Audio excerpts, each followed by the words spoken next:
I read a story about a missionary this week. I wrote a note down about him. His name was John G. Patton. John Gibson Patton. I encourage you to go look this man up. He was born in 1824, and he was a missionary that went over from Scotland over to this New Hebrides Island. The New Hebrides Island was known in that place and at that time to be following cannibalism. Does everybody know what cannibalism is? Eating of human flesh. It's nasty.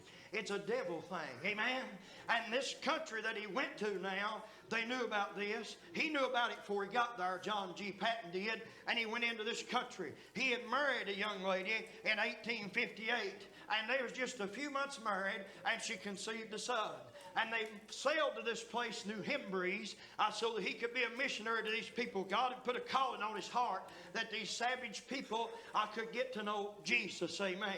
So he went over there. When he got there, there was a measles outbreak. And he sent for medicine, and they sent the medicine back.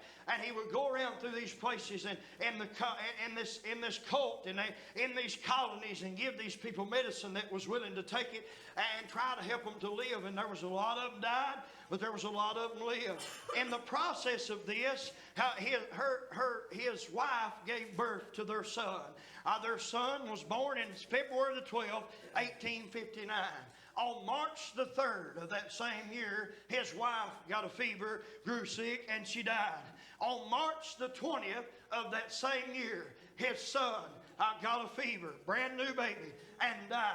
He lived in a little hut in the New Hebrides, and he buried them outside the hut. These people were so wicked that he went every night and slept upon their grave. Do you understand why he slept on their grave? So they wouldn't dig them up and eat them. That's what kind of people he was ministering to. He would sleep upon their grave. He told a story one time that he was one of the only missionaries left in that country. He'd go out in every place that would listen to him. He'd tell them about Jesus. He was faithful to preach. He was faithful to teach them the gospel. And he told a story one night. It was raining, and he could feel the presence of evil all around the hut that he was in. And he said he got down beside his chair, and he started praying. He said, God, I feel like Satan himself is trying to come in and destroy me. But he said, you told David, and David said, the Lord shall preserve thee from all evil. And I'm claiming the word that you give. Thank God forever. And he said that presence would get stronger, and he'd go and he'd pray again. And he'd get up a little while and he'd go and he'd pray again. Well, the process of time went on, and he finally got into the chief of these people, and he expanded to him the gospel of Jesus Christ, and the chief of this people was saved. Now, when the chief of that people got saved, they started coming in groves, and they were saved one right after another. And they asked John G. Patton, why did you stay? He said, because I get to. Amen. Amen. Why did you stay? Because somebody need to know about Jesus. Amen. The grave of his wife, the grave of his son, all the heartache, the despair that had been around him. And he said, I get to. Well, let me tell you this.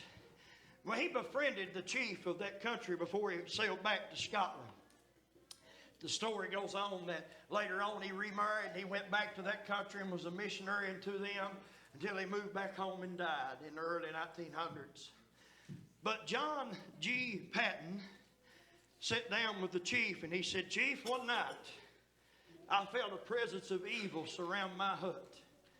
And he said, I could not do nothing but pray, God, protect me. Keep me from evil. He said, Chief, why didn't you come in and kill me? He said, because we couldn't. He said, what do you mean we couldn't? He said, around your hut was 100,000 well-armed warriors. You know who that was. They encamped around Elisha. They'll encamp around you and I. God will send angels to protect you and I. We'll not get into all that, but God will protect you. Amen. That's just the way it is. He said we tried multiple times, but we couldn't even get in their presence. They were so awesome. Who's that, church? Nobody's going to stand in the presence of God. Every knee's going to bow. Every tongue's going to confess that Jesus is Christ. Amen. Nobody's going to stand in his presence.